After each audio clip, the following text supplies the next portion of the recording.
So after you do all of that, you visited, you did your info session, your tours, maybe possibly stayed overnight, make your final list of the ones that you want to apply to. Okay, so when you apply, different schools ask for different things. Most of them have an application form. Can I just share your story? Okay, my husband, who now writes every week for his job, was not so much of a writer when he was in high school. So he applied to Thiel College because he needed his social security number and he didn't need to write an essay. So it's just kind of ironic that now he's writing. So some schools, they don't require essays, other schools do.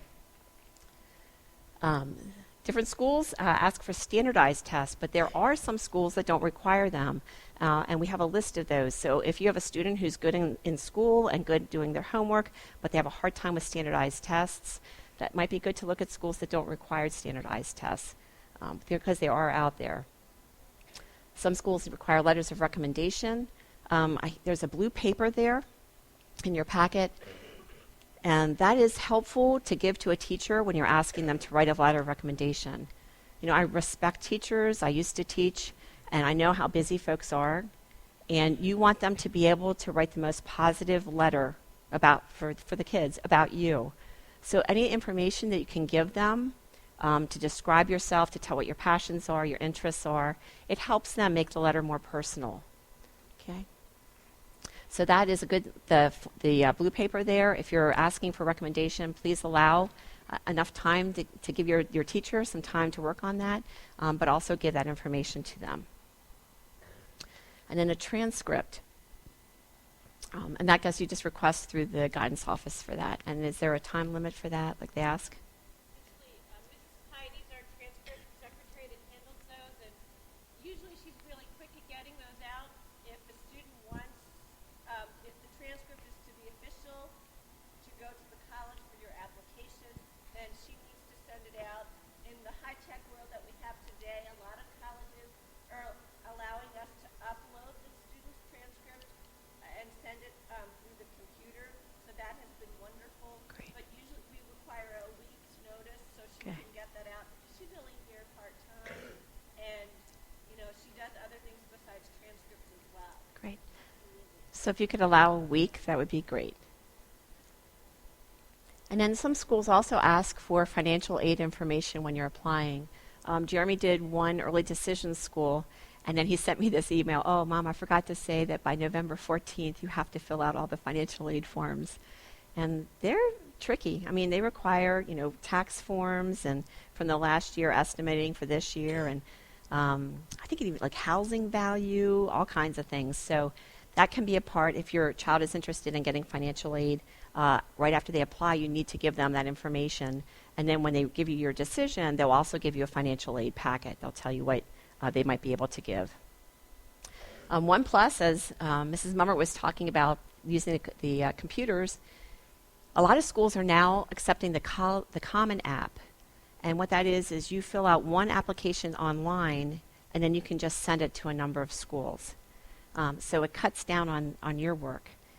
Sometimes a school will say, like, okay, we accept the Common App, but we also want you to write like a little bit about why you want to go to our specific school, or maybe have a little essay on that.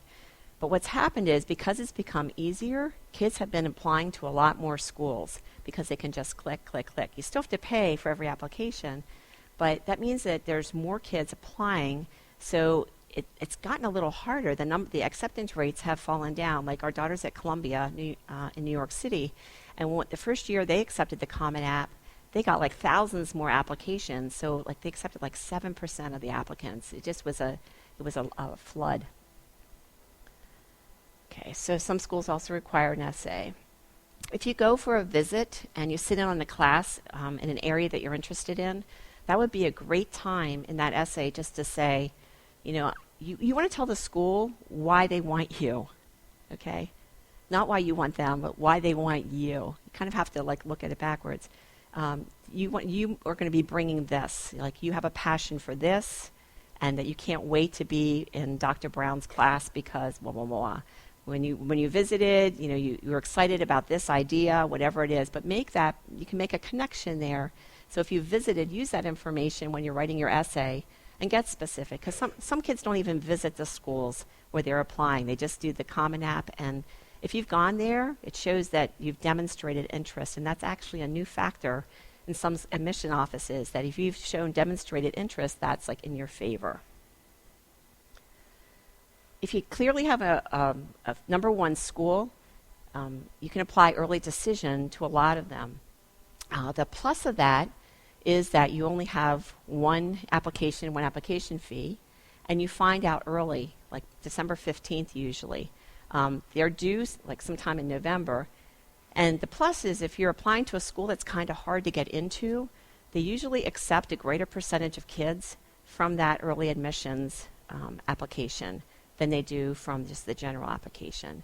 So a school might have a 20%, like a selective school, 20%, even 40% admissions out of the whole group compared to like half that many in their general admission. Because when you're applying, it's binding. You're saying that if you're accepted, you will go there. So they know you're a sure thing. The only way that you cannot accept it is if the financial aid they offer you doesn't work for your family. That's the only. So it's kind of like a contract. When you do early admission, you're saying, if you say yes to me, I'll say yes to you. I'll be there. Okay. The other downside is that you can't really compare financial aid offers from different schools. You get one school, one offer, and then you have to decide, is this going to work or not? If you apply regular decision and you get into a couple of different places, you can say, you know what, this college, I'd like to go to your school, but this college is offering me more. And sometimes they'll make adjustments for that, so you can kind of do the negotiating thing. But if you're doing early admission, early decision, you can't really do that. You can just say, yes, I'll take the offer, or our family can't afford that. The last thing is if it doesn't work and you're deferred or you're declined, you have like 2 weeks to get your other applications in. So it's always good to have plan B, to follow up on, so it's not a rush. Early action is similar, except it's not binding. You can apply to more than one school. You find out early, but you can wait until May to let them know if you're accepting or not. And then the other part of admissions is to know what kind of tests are required. I think most juniors take the PSAT. Sometimes sophomores take it as well as kind of a practice. I think it's great to take it as practice. That is not a test that's used for college admission. The PSAT, preliminary SAT, is used for the National Merit Scholarship Foundation. So that is kind of a practice, but it decides if you are a National Merit commended student, a semifinalist, or a finalist. And there are scholarships that go along with that at different schools. And that's given out usually in October. Okay, so if you take it in your sophomore and junior year, it's your junior year scores that they use for the scholarships. Most colleges require the SAT or the ACT. And the SAT has 3 parts: critical reading, math, and writing. And the writing has multiple choice grammar and usage, and then a handwritten essay. And let me tell you, I don't know about you, I hardly handwrite anymore. And the kids are the same. Everything's on the keyboard. So, like I saw Jeremy's, it was like hardly legible. I feel sorry for those readers, quite honestly. So part of getting ready for the SAT is actually, at some point, sitting down, doing an entire practice test, and writing out by hand, just to get used to that. Because, I'm a bit curious if down the road if they're going to let kids actually use a keyboard. But at this point in time, they have to write an essay. I think they have like 25 minutes. They get a prompt, like, what would you do, or what do you think about this? And then they have 25 minutes to write an essay based on that. It's good to take it in March or May of the junior year. It's offered here. And you can take it again in October or November of your senior year. And kids that take it twice typically improve their scores 100 points the second time around. They're more familiar. We have a friend whose granddaughter took it, and she was at DeLone Catholic to take it. She just could not get comfortable in the desks. They had the chairs with the desk attached, like the little table. She just could, and she wasn't familiar. The room just wasn't. So then she took it here, 200 points higher. But she also did some tutoring. So I think that's if you take it again, I think it's good to plan on taking it twice. If you have gifted students, they can take it in 7th grade. There's an awesome program that's put out called SET, And it's basically kids that get over 700.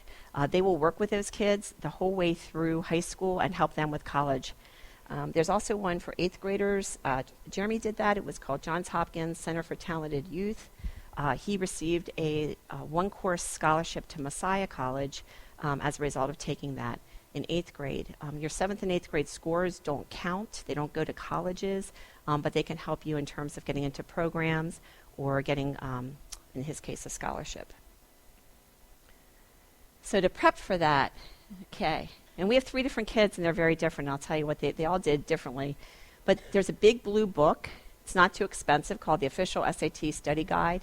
It has 10 actual tests in it, and that's the best thing to get. You can get it through Amazon. Or if you take a course here, they often give the book out when you take it. And my advice would be to some Saturday morning, get up at the same time that you'll be taking the test. Get up, at 7:30, find a quiet place, and just sit and do one of them straight through. Okay, and that'll give you a guide, and you can go back and you can check your answers, and you can see what you got right and what you need to work on. There's also solution manuals that you can go to, like Tutor TED, that can help. Our oldest son, CJ, was like, he was interested in the school, and I said, I went to Swarthmore, and he asked about going to Swarthmore. I said, don't go there, it's too hard. Well, that was all the encouragement he needed. So he, on his own, used this Kaplan CD, and he started, I didn't even know, he was prepping for his SATs since 9th grade. But not all kids are like that. Some kids need the structure of a course where you go and have a weekly thing where you work on English, then you work on your math, and the courses are offered here. There's also courses offered at Penn State, York, and at York College. I know the York College one, we had a friend that did it, and it was this summer, and she did it was 4 mornings or 4 afternoons, 4-hour chunks. And that was very helpful for her. Especially, she thought the English teacher was very good. So there's courses here, local colleges, and you can also pay to have online courses. And they'll even send you SAT question of the day, and that's free. So if you register a College Board, that you'll get information from them. You can share how much information you want to receive. If you fill out everything, you can be getting a ton of mail once you take the test from all the colleges around, so you can decide if you want to receive that or not. Our daughter misspelled her name when she took the one test. She put Seitz Broxson. She colored in. So we got, anytime anything came for Mary Beth Seitz Broxson, we knew it was due to that test, and it was a lot of mail. There's also tutors around that can help. The girl that I was sharing with who went to York College, she wanted to go to a radiology program at York College, and she needed 200 more points on her SATs. And so she did she did here, she did York College, and she still was having a little problem. And so we found a tutor named Sam. I think his last name is Waddle, Sam W. And he met with her at York College, and he was great. And our son, he needed 100 more points to get himself into that the 25 to 50, 75% range. And he also met with Sam, and they met at York College Library. I think it was $35 an hour. He met a couple times, especially on the writing part, because it's hard. I couldn't really read his writing and tell him what he needed to do. So I think if anyone's struggling on the essay part, it's good to have a tutor or someone that can give you advice on that. So I would highly recommend Sam. He was very laid back, great with the kids. Some kids do better on subject matter. So the ACT is another standardized test. I think more kids in the South take that. But it's offered in this area, and math is 25%. It has a science section. So if you're good at remembering content, that might be a better option. It's just as valid as the SAT. So just check with your college if they accept that. And then some schools that are kind of selective, that don't admit a lot of kids, they require the SAT-2, which is a subject test. And you can take 2, they may ask you to take 2 of them or 3 of them. Physics, econ, languages with listening, U.S. history. So it's all different subjects you can choose from. And it's good to take them right after you have that subject in school. If you have U.S. history and you think you might be looking at a college that requires it, take it right after you're done with the class so it's fresh in your mind, so you don't have to relearn everything. That could even be in 10th grade. But it's just better not to take 3 tests in one day, you know. So they're like an hour long. They're usually offered similar times as the SAT test, the regular. But they have the books that you can study from.